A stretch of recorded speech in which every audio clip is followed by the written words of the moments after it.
उन चारों बातों पे बात कर लेता हूं जिसपे अपन ने बात करी थी। हार्डकोर जॉब्स मतलब जिसे हम बोलते हैं कोर जॉब, मतलब जिसे अपन बोलते हैं कि ब्रांच। जैसे आपने सोच लिया कि मुझे पहली बात पहले इसकी क्लैरिटी थी मुझे जॉब करनी, और आप क्लैरिटी हो कि मुझे कंप्यूटर साइंस में जाना है, मुझे इंस्ट्रूमेंटेशन इंजीनियरिंग में जाना है, मैकेनिकल ब्रांच में जाना है, सिविल में जाना है, बहुत सारी ब्रांचें 20-25 के ऊपर ब्रांचेस होती हैं। इलेक्ट्रिकल में जाना है, इलेक्ट्रॉनिक्स में जाना है, कम्युनिकेशन में जाना है, मुझे किस में इंटरेस्ट है, इलेक्ट्रिकल और पावर में, मेरे को कम्युनिकेशन में इंटरेस्ट है। सीएस के साथ साथ बहुत सारी ब्रांच होती है, डेटा साइंस वाली होती है, एआई वाली होती है, ये सब एक जैसी होती है लगभग। इन्हें आप बोल सकते हो हार्डकोर टेक्निकल ब्रांचेस हम बोलते हैं, mechanical, civil, chemical, instrumentation engineering, electronics and communication, electrical power, ये सब हार्डकोर ब्रांचेस हैं। थोड़ी लोअर तरह की ब्रांचेस हो सकता है किसी का इंटरेस्ट हो, अच्छा हो सकता है किसी के फादर का वो बिजनेस हो, तो उस तरह की ब्रांचों से लेनी चाहिए। एनवायरमेंटल इंजीनियरिंग अपने आप में एक है, कम लोग लेते हैं पर अपने आप में स्कोप सब में होता है। फूड टेक्नोलॉजी अपने ब्रांच, अगर आपकी कोई फूड इंडस्ट्री से रिलेटेड अगर आपका कोई बिजनेस है तो आपको वैसी भी लेनी चाहिए। तो आप क्या कौन सी ब्रांच अब लेनी है इस पर डिपेंड करता है कि आपका इंटरेस्ट किधर है। पहली बात क्लैरिटी होनी चाहिए भैया मुझे जॉब करनी है हार्डकोर ब्रांच में। अगर ये क्लैरिटी है तो फिर कॉलेज उसको ढूंढिए जिसकी ये ब्रांच सबसे अच्छी हो। किसको सिविल लेनी है तो क्यों लेगा वो, मेरे हिसाब से उसको आईटी दिल्ली सिविल से बेहतर आईटी रुड़की सिविल लेनी चाहिए। या हो सकता है बहुत सारे कॉलेज में एनआईटीज में, मेरे को जहां तक याद है एनआईटी सूरत की सिविल बहुत अच्छी है, मेरे को एक्जैक्टली अभी नंबर याद नहीं आ रहे, बट आप फिर रिसर्च करोगे सिविल कौन से कॉलेज की सबसे बेस्ट है। या हो सकता है ट्रिपल आईटी की या इंजीनियरिंग जो प्राइवेट इंजीनियरिंग कॉलेज है उसमें कंप्यूटर साइंस लेनी है तो सोचो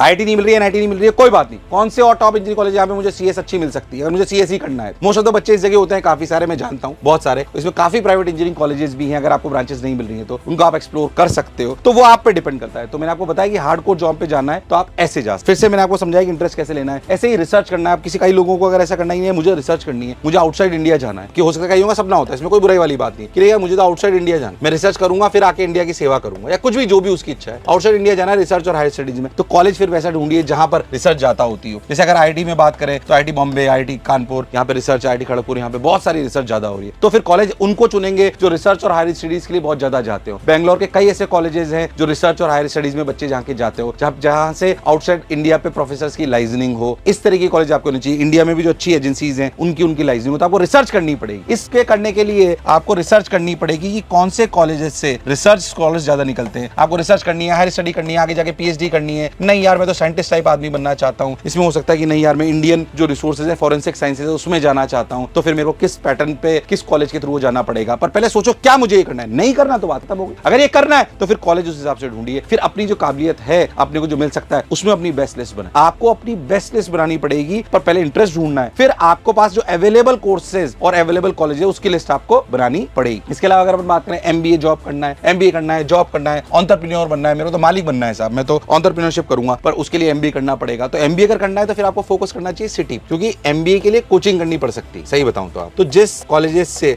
इसमें सिटी मैटर करती है, क्योंकि एमबीए में क्या है आपकी पर्सनैलिटी ट्रेट बहुत इंपॉर्टेंट है। इसमें कोचिंग के साथ साथ पर्सनैलिटी इंप्रूवमेंट भी बहुत आवश्यक। रिसर्च कर रहे हो तो नहीं चाहिए, पर पर्सनैलिटी आपको जब होगा जब अच्छी बड़ी सिटी हो, तो फिर आप सिटी पर फोकस करो कि कौन सा, जैसे दिल्ली, बॉम्बे, मतलब मेट्रो सिटीज को फोकस करो जहां पे कोचिंग्स भी हैं और ग्लोबल एक्सपोजर भी। आपकी इंग्लिश बहुत अच्छी इंप्रूव हो जाएगी, आपको वोकैबुलरी अच्छी करनी पड़ेगी, आपको इंग्लिश अच्छी करनी पड़ेगी, आपको बहुत सारी चीजें और करनी पड़ेगी इसको लेके। जैसे रिसर्च में मान लो जीमेट भी देना पड़ सकता है, तो ये एमबीए के लिए आपको ये बहुत सारी चीजें करनी पड़ेगी। तो सिटी पे ज्यादा फोकस करो, फिर ब्रांच को लेके मत करो। हाँ मुझे एमबीए करने के लिए कहां पे अच्छे रिसोर्सेज मिलेंगे, और साथ ही साथ अगर आपको एमबीए करने की क्लैरिटी है तो फिर ऐसे कॉलेज लेके ब्रांच लो जिसमें ज्यादा ना पढ़ना पड़े, ज्यादा ना पढ़ना पड़े। भाई अगर आपको हार्डकोर, अगर आप बहुत ध्यान दो तो ज्यादा ना पढ़ना पड़े। अगर आप बहुत ध्यान से देखो तो जो पहले दो थे उसमें आप जो भी ब्रांच लोगे उसमें खूब पढ़ो, ऐसी उसमें फिर ये मत देखो कि ज्यादा पढ़ना पड़ेगा कि कम पढ़ना पड़ेगा। इन दोनों के लिए मैं बोल रहा हूँ, किन दोनों के लिए, रिसर्च और हायर स्टडीज के लिए और हार्डकोर के लिए। इसमें ऐसी ब्रांच, इनमें अगर आप जॉब करना चाहते हो तो आप वही ब्रांच लो जिसमें आपका इंटरेस्ट है और उसमें खूब पढ़ना पड़े, ऐसा कॉलेज ढूंढ, ताकि आप जीवन में आगे निकल सको, जिसमें खूब एक्सपेरिमेंट होते हैं और रिसर्च होती हो। पर अगर आपको एमबीए करना है या इसके बाद वाली कैटेगरी में तो फिर ऐसी ब्रांच ढूंढिए जिसमें ज्यादा ना पढ़ना पड़े, और आपको सिटी बेस के लिए फोकस करना चाहिए 110%।